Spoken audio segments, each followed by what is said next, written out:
Olá, meus amigos, sejam todos bem-vindos.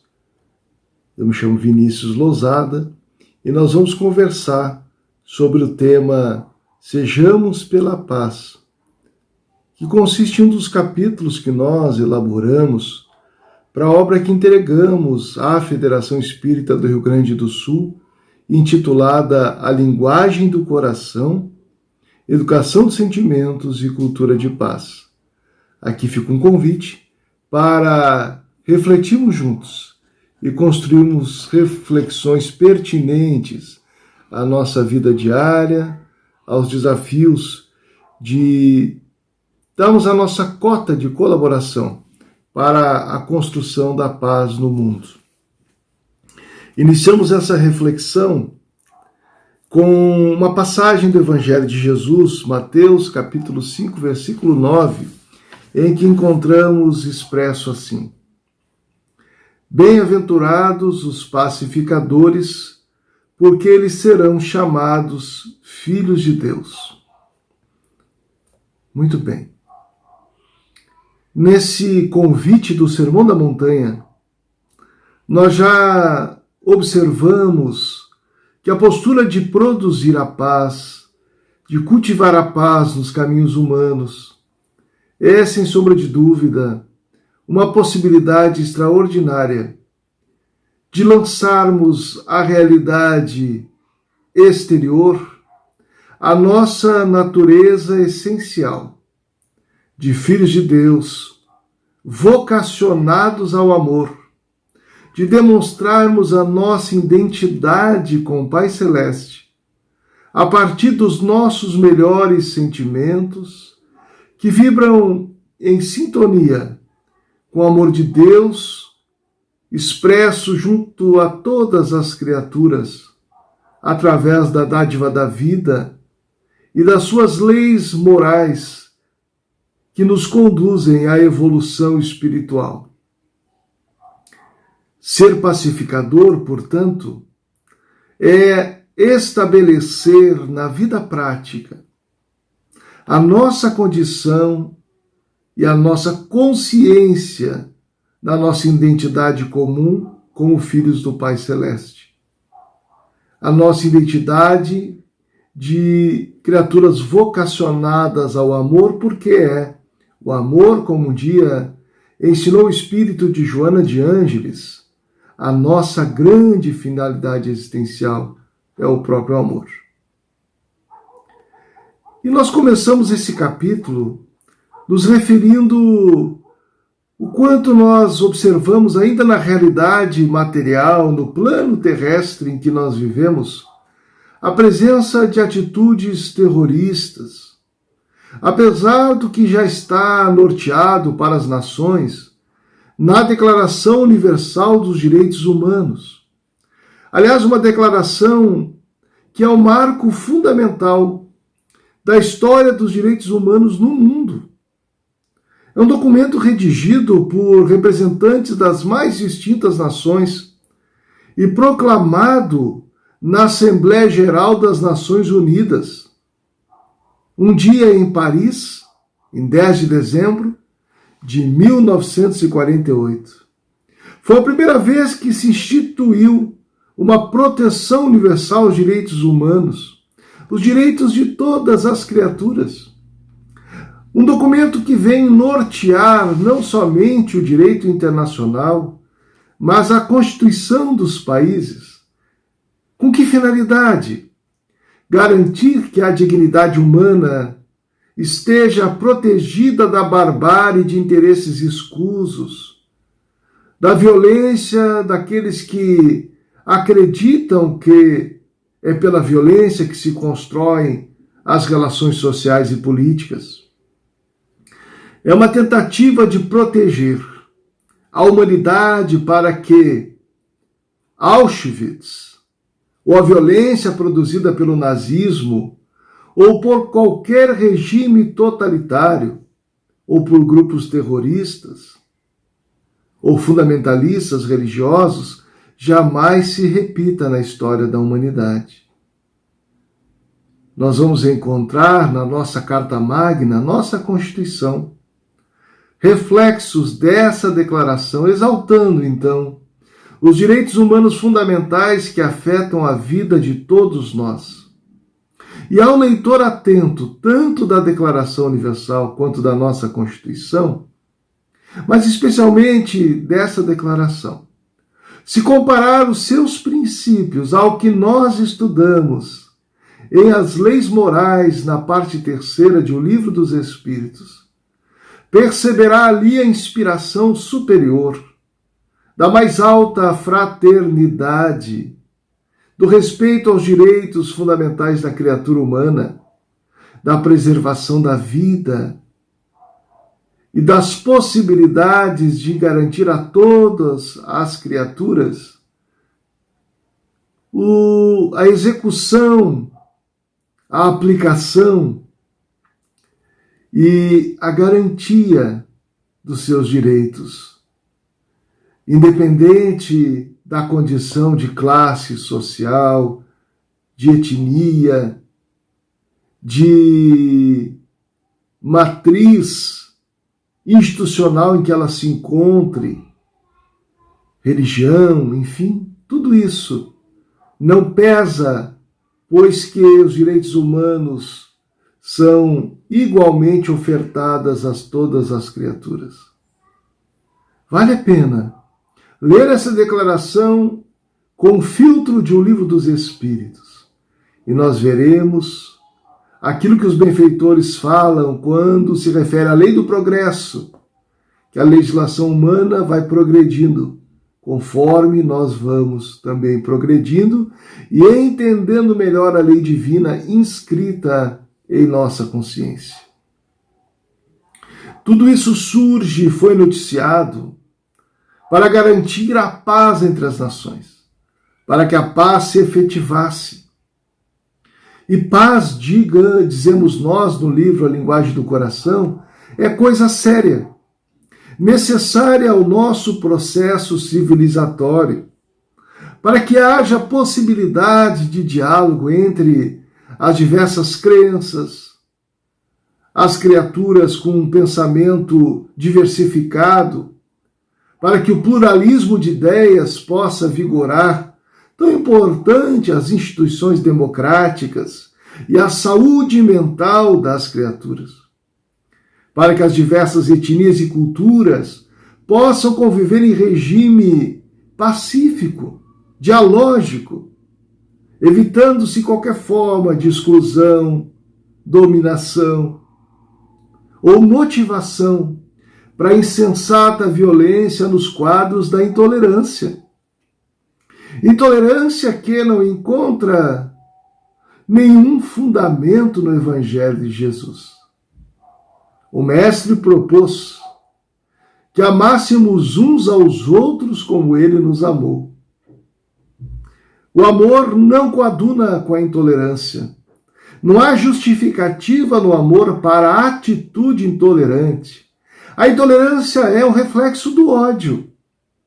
E o ódio é, sem sombra de dúvida, a tradução do nosso orgulho.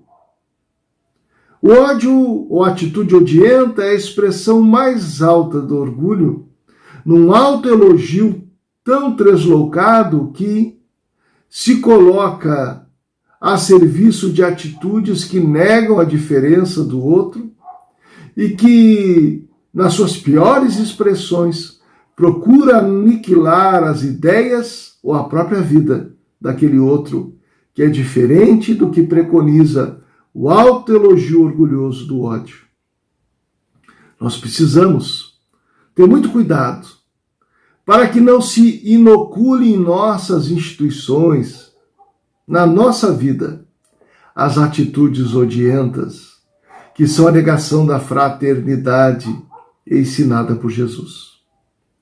Todavia, é bom lembrar que em nosso processo histórico, sociológico, antropológico e espiritual, especialmente no Ocidente, nós somos herdeiros de um processo civilizatório que se traduz muitas vezes pela negação da diferença, pela dominação, por formas de exclusão egoísta, por enquadramento do outro a um só modo de pensar, na busca de hegemonia de concepções filosóficas, religiosas, políticas e às vezes até no campo das ciências. Esse paradigma fez parte do processo de colonização das mais diferentes nações, mundo afora, onde se legitimou, em nome do progresso, também atitudes de exploração dos povos supostamente não civilizados.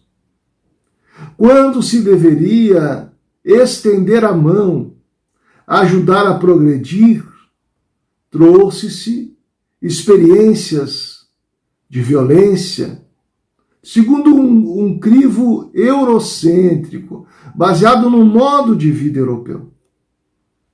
Se nós olharmos os ascendentes espirituais da edificação das nações, seria natural que os povos supostamente mais civilizados estendessem a mão e aprendessem com aqueles que, na verdade, são outras formas de civilização.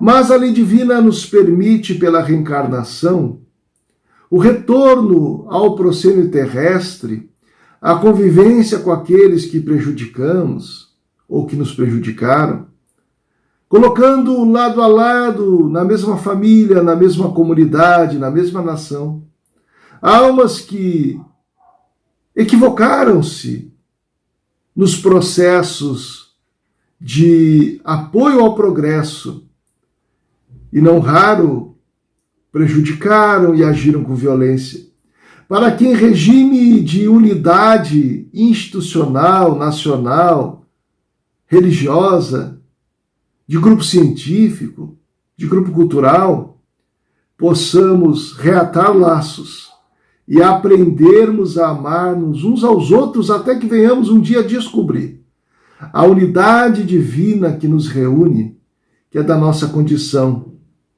de filhos do Pai Celeste. Somos diferentes, é verdade, mas também temos uma igualdade perante a lei divina, uma igualdade perante Deus. O dia que acordarmos para esses valores espirituais, não veremos sentido em produzir fraturas no tecido social e viveremos como verdadeiros irmãos uns dos outros, sem fronteiras, sem alijarmos-nos uns aos outros dos processos de crescimento na coletividade. Seremos uma grande família, como devemos ser. Ainda existem povos que sofrem as consequências dessas atitudes e se encontram marginalizados, experimentam circunstâncias sociais, econômicas, sem privilégios, às vezes sem oportunidades. Alguns se aniquilam na revolta, no ódio, outros procuram superar, construindo políticas de equidade nas mais diferentes nações. Nós necessitamos, à luz da doutrina espírita, caminhar nos passos da fraternidade, porque sem fraternidade não haverá paz. Não cabe resposta a qualquer forma de opressão na violência. Lembremos-nos de Mahatma Gandhi, que libertou a Índia sem nenhuma atitude violenta. Pelo contrário, através de uma política da não violência e de uma atitude pessoal pela paz. Recomendava ele numa frase que se celebriza ao longo da história: sejamos a mudança que nós queremos para o mundo. E essas mudanças não acontecem pela violência, mas pela força mesmo da lei de progresso, da qual não devemos ser atores não solicitados, agindo em dissonância com o que recomenda o Evangelho do Reino. Nós necessitamos se queremos um mundo mais fraterno, pacífico, com equidade, justiça, ser justos, bons, fraternos. Impactar a sociedade através de nós mesmos, como lembra o Espírito Camilo na obra A Carta Magna da Paz, em que ele analisa a oração de Francisco de Assis e lembra que, ao converter-se efetivamente aos valores cristãos, à ética do Cristo, o cristão impacta a sua esfera de relações. E um cristão é reconhecido pelas suas atitudes ou obras, como diz o Evangelho. Não por forçar ninguém a ser o que não é. Não por estabelecer, por decreto, a virtude, mas pelas atitudes virtuosas. Ampliando a sua visão sobre a realidade, entendendo que precisamos superar algumas distorções da leitura da realidade social, produzida por esse pensamento que se pretendeu hegemônico e que está no paradigma da civilização moderna, para caminharmos para a civilização do espírito, onde a fraternidade deve ser o filtro de compreensão da vida e das nossas relações. O notável professor, o Biratan D'Ambrosio, que se celebrizou em seus estudos sobre a ciência matemática e a etnomatemática, vai lembrar que são 3 as grandes distorções do modelo de civilização que nos trouxe até aqui. Primeiro, a leitura das diferenças humanas como estágios de inferioridade ou superioridade, como se nós pudéssemos olhar um paradigma de uma civilização e defini-lo para todas as outras. Isso é equívoco. Essa diferença entre civilizados e não civilizados, que vem de uma orientação da vida nascida na Europa. Nós precisamos entender, à luz dos paradigmas do espírito, que a evolução não se mede por aparências, mas pela essência, pelos valores ético-morais e quanto eles expressam as leis morais da vida. Também nós vamos ver entre essas distorções um olhar sobre a precariedade material ou simplicidade de alguns povos, como se fosse resultado de preguiça, quando em verdade algumas atitudes de desapego demonstram espiritualização. Tanto é que hoje se fala para os homens do Ocidente em simplicidade.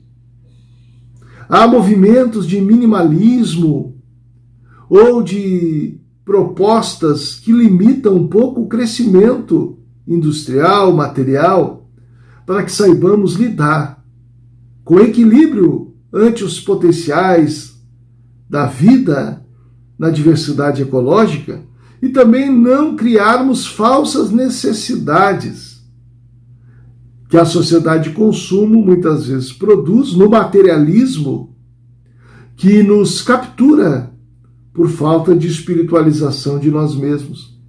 Ponhamos a mão na consciência. Quanta coisa adquirimos que não tem utilidade. Quanto lixo produzimos por conta desse anseio de aplacar um vazio existencial no consumo sem limites. Simplicidade não é falta de evolução. Lembremos-nos de alguns sábios dos povos originários, dos nossos irmãos indígenas ou africanos. Lembremos-nos de homens como Chico Xavier, Francisco de Assis, Bezerra de Menezes, que viveram em meio à simplicidade material. E entendamos que ter não é a mesma coisa que ser. Ser diz respeito às conquistas imorredoras do espírito. Nós estamos aqui propondo uma negação à prosperidade. Simplesmente lembrando que nesse modo de ver a vida, que é o que quer dizer a palavra paradigma, Muitas vezes julgamos povos, nações, comunidades como menos evoluídos.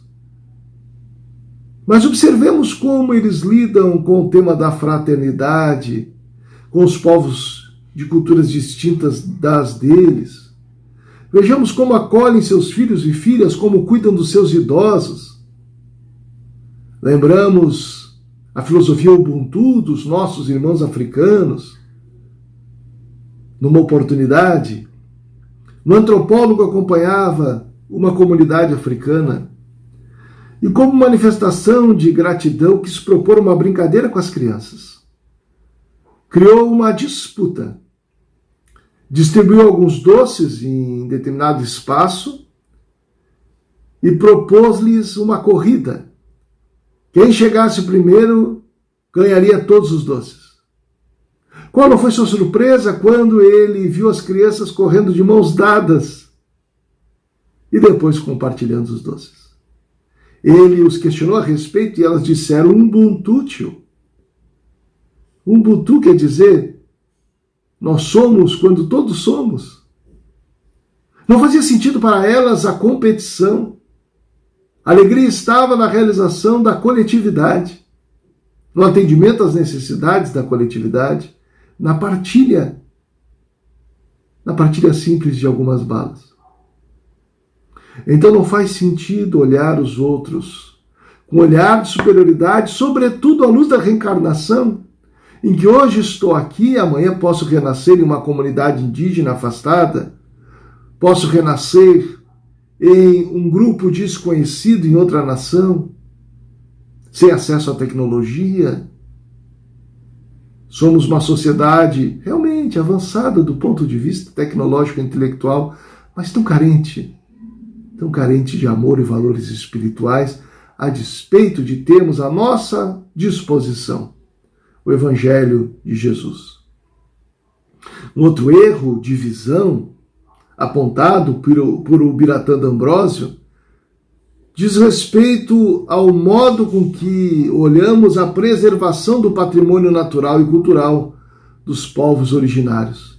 Muitas vezes enxergamos a preservação das matas, dos rios, apesar das áreas de proteção ambiental, que já conquistamos o entendimento, mas enxergamos como um empecilho ao progresso intelectual, tecnológico, material.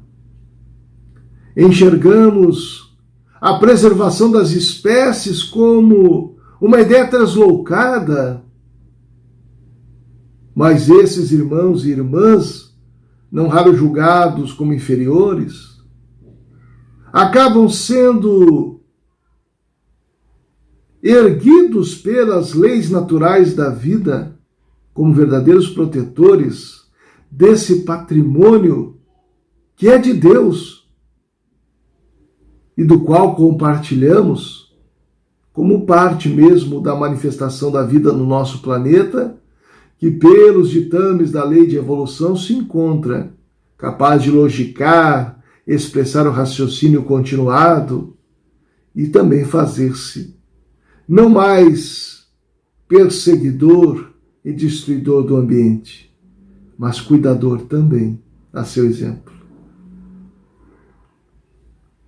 O Espiritismo dialoga com todas as ciências e de maneira muito especial com a ciência da ecologia. É preciso cuidar da vida em toda a sua magnitude e amplitude, se quisermos ser cultivadores da paz.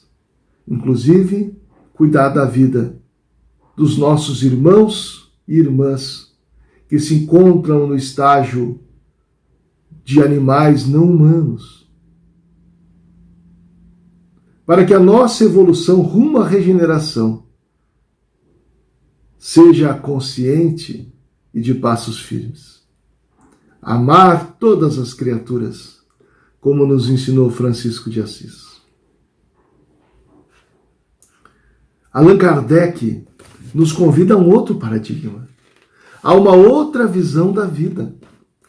Quando em O Livro dos Espíritos, como também na Revista Espírita, de outubro de 1864, ao fazer uma análise da educação vai nos lembrar de todas as chagas morais da sociedade. O egoísmo parece a mais difícil de extirpar. Com efeito, ela é tanto mais quanto mais alimentada pelos mesmos hábitos da educação. Tem-se a impressão que desde o berço a gente se esforça por excitar certas paixões que mais tarde se tornam uma segunda natureza. E nos admiramos dos vícios da sociedade quando as crianças os sugam com o leite. Vejamos que alerta do codificador.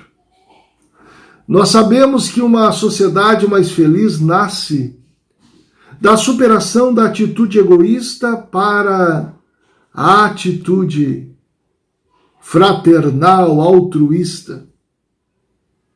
E os grandes obstáculos à paz estão no orgulho e no egoísmo.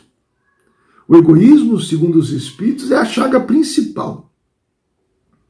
Dele deriva o orgulho.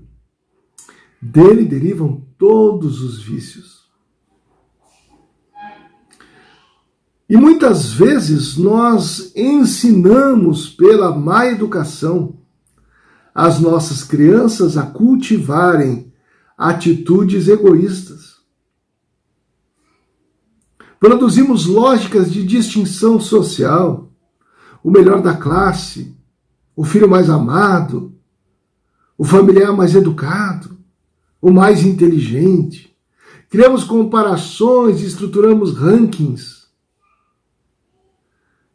Ensinamos o cuidado com as coisas, muitas vezes esquecidos de ensinar a partilha daquilo que é possível compartilhar. Exaltamos a personalidade, o sobrenome, a condição social da família. Muitas vezes, mostramos aos nossos filhos uma dignidade às avessas, que se pauta muito mais nas condições socioeconômicas, culturais, do que nos valores do espírito imortal, afirmando-nos diante deles, pelo exemplo, melhor que os outros. As vaidades humanas, que reproduzimos em casa e que ensinamos aos nossos filhos. Olha, qualquer coisa você diga que você é filho do fulano de tal. Qualquer coisa você lembre qual é a nossa família. Quando não, fazemos o mesmo em termos de religião, de profissão e até do sangue, que é uma condição transitória. Ser dessa daquela família consanguínea é algo temporário que a morte se encarrega de encerrar o ciclo no túmulo. Nós precisamos revisar os valores que cultivamos no lar. Se sonhamos com uma sociedade pacificada, em que não haja lugar mais para as guerras e conflitos negativos, em que a crueldade entre os homens e para com as demais criaturas da vida bata em retirada, porque não é possível pensar em um mundo de regeneração com matança, com agressão, com violência. Como Allan Kardec nos ajuda a ver qual é o caminho que devemos trilhar para a construção da paz no mundo. É a da superação do egoísmo e do orgulho. É a rota de libertação desses sentimentos inferiores. Mas é claro que apesar de vivermos no mundo, necessitaremos de uma cota de esforço para que a cultura do materialismo não se imponha a todos nós.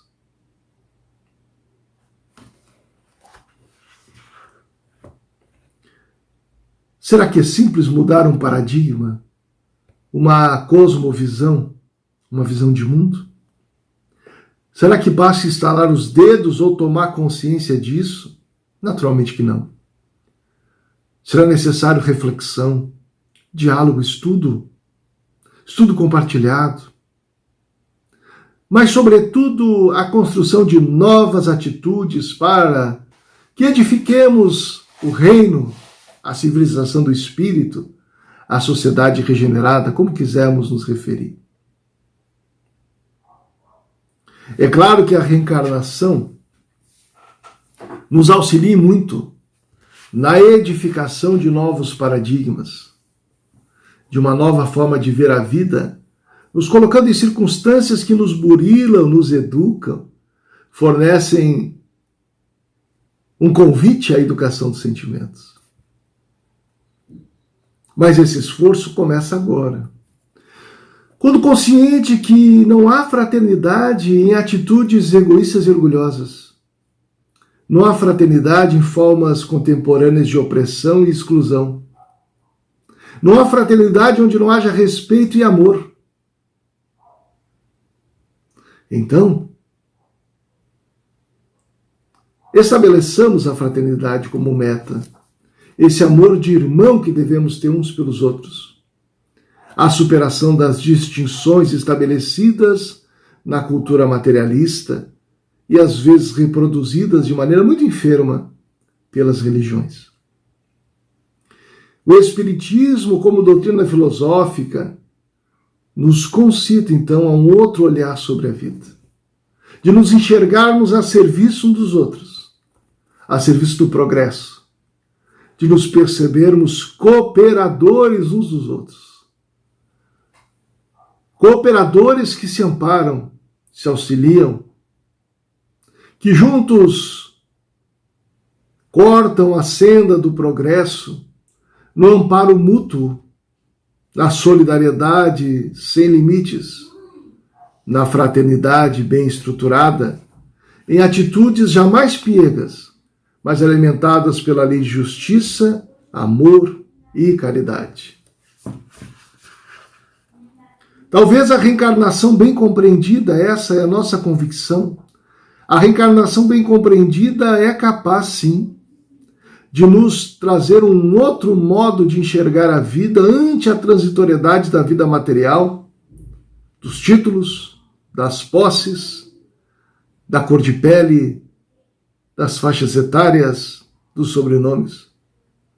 E olhando a vida sob essa perspectiva, que é da vida futura, também da vida espiritual, nós vamos destruindo em nós qualquer culto ao orgulho e egoísmo, vendo a sua total falta de sabedoria, porque todas essas coisas que nos apegamos são transitórias, de vida curta, diante da imortalidade da alma.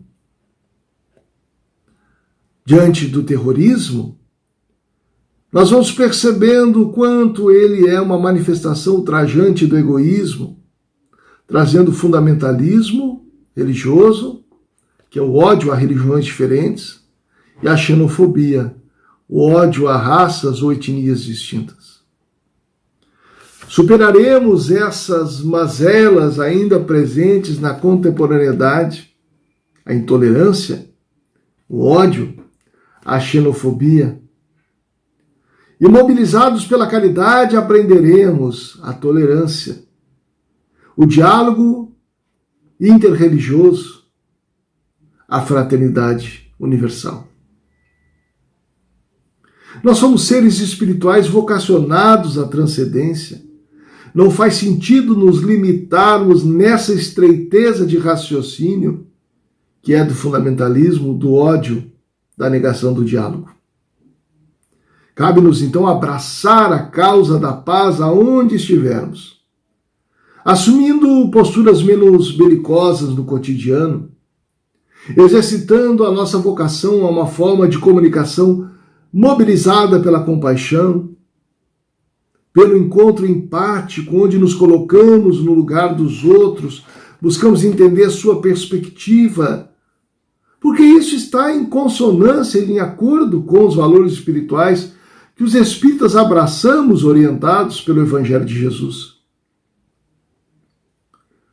Na condição de adeptos da doutrina espírita, Nós trabalharemos a educação dos nossos filhos sob esses valores, jamais admitindo qualquer atitude ou proposta doutrinária fundamentalista enraizada na ignorância, pois que nós, espíritas, estamos voltados a compreender e estudar sempre, portanto, as leis divinas, para alinhar o nosso proceder a essas leis que nos conduzem à felicidade. Lembremos-nos, meus amigos, que entre os valores morais alinhados no Espiritismo, nós encontramos a caridade expressa na benevolência, no perdão, na indulgência. E os bons espíritos vão nos lembrar que essa é a caridade como entendia Jesus. Daí então,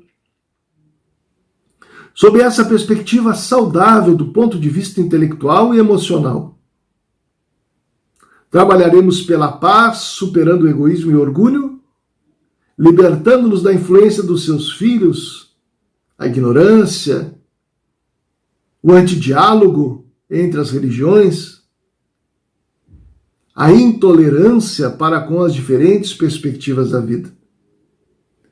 E aprenderemos a amar-nos uns aos outros como irmãos. Dia virá que, através do bom exemplo de nossas manifestações calcadas ao amai-vos uns aos outros, teremos as novas gerações manifestando ao mundo uma plena cultura de paz, que não é ausência de conflito, mas essa posta em disposição permanente ao diálogo. E essa nova geração, orientada pela fraternidade, será capaz de dialogar, de conviver com diferentes perspectivas, orientada, portanto, pela tríade que a caridade manifesta, a benevolência, o perdão e a indulgência. E estaremos nós outros sempre ocupados em exemplificar a caridade que aprendemos na doutrina espírita. A obra Linguagem do Coração, no capítulo Sejamos da Paz, faz então um convite. Sejamos da paz, meus amigos.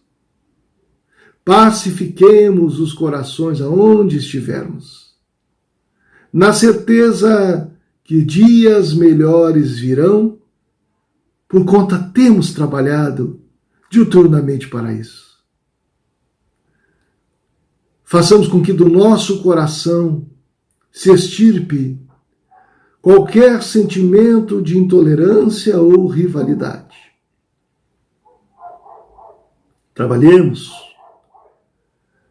para que a nossa atitude espírita traduza o cristianismo vivido. E orientados pela fraternidade mais pura, sigamos em frente,